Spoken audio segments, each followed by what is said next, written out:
कल्याण डोंबिवलीत श्रीकांत शिंदेंना भाजपचा मोठा धक्का। दिवंगत वामन म्हात्रेंच्या मुलाचा सुनेचा भाजपत प्रवेश, तर डॉक्टर सुनीता पाटलांसह महेश पाटीलही घरवापसी करणार।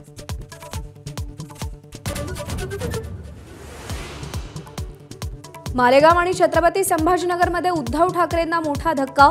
शिवसेनेचे उपनेते अद्वै हिरे आणि राजू शिंदे भाजपत पक्षप्रवेश करणार। सीएनजीचा तुटवडा असल्याने अनेक ठिकाणी सीएनजी पंपावर वाहनांच्या लांबच लांब रांगा, दुसरीकडे प्रवाशांचेही हाल। मुंढवा येथील जमीन गैरव्यवहार प्रकरण, पार्थ पवारांच्या अमेडिया कंपनीला म्हणणं मांडण्यासाठी 24 नोव्हेंबरपर्यंतची मुदत। 42 कोटींच्या नोटिशीवर कंपनीने 14 दिवसांची मुदत मागितली होती।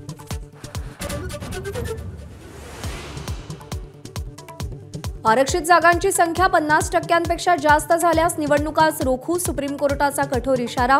एससी एसटी ओबीसी आरक्षण 50%च्या आतच ठेवा, सुप्रीम कोर्टाचे आदेश। एबीपी माझाचा इम्पॅक्ट, बोगस शालार्थ आयडी प्रकरण, नागपूरमधील पगार रखडलेल्या शिक्षकांना पगार मिळणार। गृहराज्यमंत्री पंकज भोयर यांचं आश्वासन।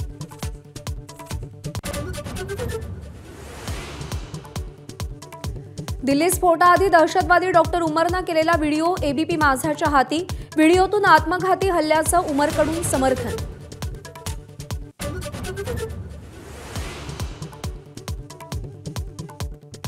छत्तीसगड ओडिशा सीमेवर सुरक्षा दल आणि नक्षलवाद्यांमध्ये मोठी चकमक। 6 नक्षलवाद्यांचा खात्मा झाल्याची माहिती, तर 1 कोटींचं बक्षीस असलेला नक्षलवादी हिडमाही ठार।